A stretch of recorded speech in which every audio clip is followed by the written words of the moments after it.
Padahal sebenarnya ini merupakan dari ruang lingkup tersendiri dalam salah satu bagian dari yang namanya disebut dengan asesmen nasional. Asesmen nasional ini nantinya akan memiliki beberapa tujuan. Nah, pelaksanaannya ini memiliki tujuan yang pertama adalah asesmen nasional tidak menilai individu peserta didik saja. Kemudian sekolah itu tidak perlu melakukan persiapan khusus untuk pelaksanaan asesmen ini. Kemudian sekolah tidak juga perlu melakukan bimbingan khusus ataupun kursus ataupun pelatihan untuk kepada peserta didik ataupun siswanya untuk menjawab soal-soal yang nantinya akan dikeluarkan pada asesmen nasional. Nah, asesmen nasional ini meliputi 3 bagian. Yang pertama ada disebut dengan AKM yang paling sering familiar kita dengar, yaitu asesmen kompetensi minimum. Yang kedua dikenal dengan yang namanya survei karakter. Dan yang ketiga adalah survei lingkungan belajar. Apa isi asesmen nasional? Asesmen nasional yaitu merupakan pemetaan untuk pendidikan, di mana ini dilaksanakan di seluruh sekolah jenjang, baik itu pendidikan dasar maupun pendidikan menengah. Nah, sasarannya itu tidak hanya kepada siswa saja, tapi juga kepada guru dan kepala sekolah. Jadi inilah yang membuat perbedaan mendasar antara asesmen nasional dan ujian nasional.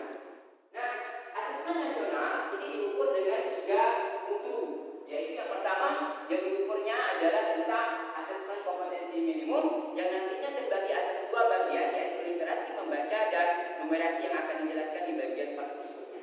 Kemudian dikenal juga dengan yang namanya survei karakter.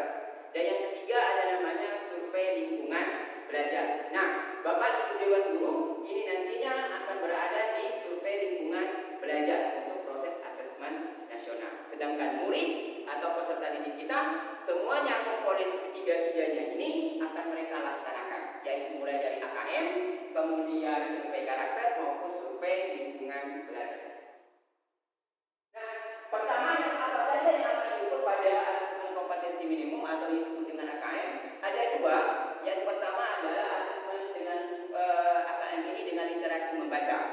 Nah, literasi membaca ini ada beberapa pemahamannya bahwa nantinya diharapkan peserta didik itu memiliki kemampuan untuk memahami, kemudian menggunakan, mengevaluasi dan merefleksikan berbagai jenis teks untuk menyelesaikan suatu permasalahan. Sedangkan pada numerasi itu sendiri adalah tentang kemampuan berpikir peserta didik untuk menggunakan konsep, prosedur, alat dan fakta matematika dalam menyelesaikan permasalahan dalam kehidupan sehari-hari atau yang lebih kita bersifat real. Nah, komponen AKM ini yang akan sangat membedakan terhadap dengan ujian nasional, bahwa konsepnya bahwa tidak sama antara AKM atau asesmen nasional itu dengan ujian nasional. Asesmen nasional ini yang pertamanya adalah AKM tadi sendiri memiliki komponen-komponennya ada 2. Pertama adalah tentang literasi membaca dan yang kedua adalah numerasi. Literasi membaca itu sendiri itu adalah tentang berisi tentang baik itu kontennya hanya ada 2 jenis, baik itu teks informasi ataupun teks yang bersifat sastra.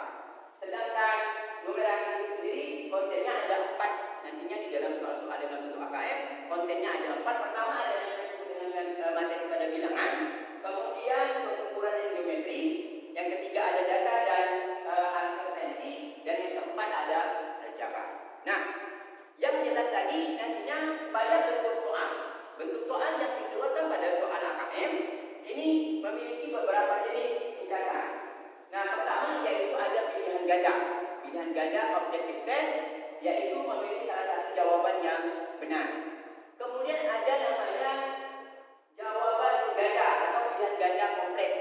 Ini bisa saja dalam satu soal itu nanti itu jawaban benarnya itu lebih dari satu soal, lebih dari satu jawaban maksudnya. Dan yang ketiga adalah soal yang dengan sifat menjodohkan. Dan yang keempat ada isian singkat. Dan yang terakhirnya ada bentuk soal nantinya dalam bentuk non objektif atau esai. Biasanya ini berupa uraian. Nah, tadinya setelah AKM ada yang dikenal dengan namanya survei karakter. Survei karakter ini nantinya akan dikaitkan dengan profil pelajar Pancasila. Apa saja profil pelajar Pancasila? Profil pelajar Pancasila itu ada 6 aspek. Pertama yaitu beriman dan bertakwa kepada Tuhan ilmiah, yang kedua adalah mandiri, kemudian dia bisa bernalar kritis, keempat adanya kreatif, kelima bergotong royong, dan yang keenam adalah berkebinekaan global. Inilah adalah profil pelajar Pancasila yang nantinya akan diukur pada survei karakter peserta didik. Nah, mengapa juga mengukur karakter ini? Pertama, ini adalah supaya bisa mengembangkan potensi murid secara lebih utuh. Yang kedua adalah untuk mengembangkan sikap atau nilai dan perilaku yang menjadikan bahwa mereka adalah pelajar Pancasila. Nah, yang ketiga yaitu tentang survei lingkungan belajar. Survei lingkungan belajar ini memiliki beberapa komponen.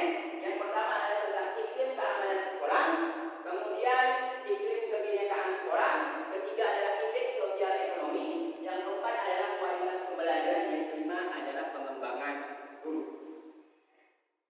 Nah, sasaran asesmen nasional sudah saya jelaskan bahwa tidak hanya kepada murid saja atau siswa saja, tetapi juga kepada guru dan kepada kepala sekolah. Namun yang membedakan dasarnya adalah bahwa siswa itu melaksanakan seluruh komponen dari asesmen nasional, yaitu meliputi dari AKM, kemudian survei karakter dan survei lingkungan belajar. Sedangkan guru dan kepala sekolah itu hanya melaksanakan di bagian survei lingkungan belajar saja. Nah, selanjutnya adapun tujuan asesmen nasional ini adalah supaya meningkatkan mutu pendidikan. Ya, nanti ada alasan tersendiri kenapa ini perlu dilaksanakan. Dan yang kedua adalah sebagai penunjuk arah tujuan dan praktik pembelajaran. Karena nanti hasil dari asesmen nasional ini akan diharapkan dapat memberikan feedback atau umpan balik terhadap pelaksanaan proses pembelajaran dan peningkatan mutu pendidikan. Dan yang ketiga adalah memberikan gambar karakteristik secara esensial sebuah sekolah yang bersifat lebih efektif. Yang keempat adalah memotret mutu pendidikan, baik ini mulainya dari input maupun proses dan hasil belajar yang dilaksanakan. Nah, pelaksanaannya sendiri ini adalah berbasis komputer dan daring. Nanti untuk pelaksanaan jadwal itu masih diperbincangkan tentang waktu dan alokasinya. Namun yang jelas asesmen nasional ini akan dilaksanakan selama kurang lebih 2 hari. Nah, di hari pertama itu ada kegiatan untuk tes literasi dan survei karakter. Nah, waktunya masing-masing ditentukan. Kemudian pada hari kedua ada namanya tes numerasi dan tes survei lingkungan belajar. Nah, ini pelaksanaannya jadi hanya selama 2 hari saja. Kemudian hasilnya nanti, hasil ini adalah untuk pemetaan mutu sistem pendidikan dan ujian penyetaraan. Nah, nanti pada hasil akhir sekolah akan mendapatkan rapor, merupakan rapor untuk hasil laporan AKM-nya, laporan hasil dari kegiatan AKM-nya. Nah, ini nantinya akan terbaca dengan 4 tingkatan. 4 tingkatannya itu apa saja? Yang pertama adalah pada tingkatan literasi membaca maupun tingkat numerasi itu kompetensi yang paling dasar, yang paling bawah sekali ada disebut dengan adanya perlu intervensi khusus. Nah, kemudian pada tingkatan yang keduanya ada namanya tingkatan dasar atau minimal. Kemudian nanti hasil yang didapatkan juga bisa dalam tingkatan cakap ataupun baik. Dan yang diharapkan yang paling tinggi adalah tingkatan pada level mahir. Nah, tapi pada dasarnya soal-soal nanti yang dikeluarkan itu akan mencakup kompetensi-kompetensi yang disesuaikan dengan karakter dari setiap peserta didik. Nah, cukup sekian. Saya ucapkan terima kasih kepada Bapak Ibu Dewan Guru yang telah sudi hadir dalam program pengembasan asesmen kompetensi minimum dalam seri AKM Guru Belajar. Saya ucapkan terima kasih dan saya bermohon maaf apabila dalam tutur kata saya tadi ada yang salah ataupun tidak sesuai dengan keinginannya. Saya ini assalamualaikum warahmatullahi wabarakatuh. Dan kepada Bapak Ibu Guru dipersilakan untuk memberikan tanggapan, sanggahan, kritik maupun sarannya, ataupun jika ada pertanyaan dipersilakan. Terima kasih. Silakan kepada Bapak Ibu. Silakan kepada Pak Agus yang pertama. Assalamualaikum warahmatullahi wabarakatuh. Waalaikumsalam. Selamat pagi Bapak Ibu sekalian. Terima kasih Bapak Budiansa atas apa yang telah disampaikan mengenai HKM. Begini Bapak, kita ketahui bersama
Bapak Ibu Dewan Guru mengisi secara mandiri dan tanpa pengawasan dari pihak manapun untuk melaksanakan survei di lingkungan belajar. Disinilah kita akan melihat nantinya pengembangan dan untuk umpan balik pada pemetaan mutu pendidikan kita, baik itu di tingkat sekolah kita, supaya nantinya ini menjadi pembelajaran untuk perbaikan dalam proses pembelajaran ke depannya.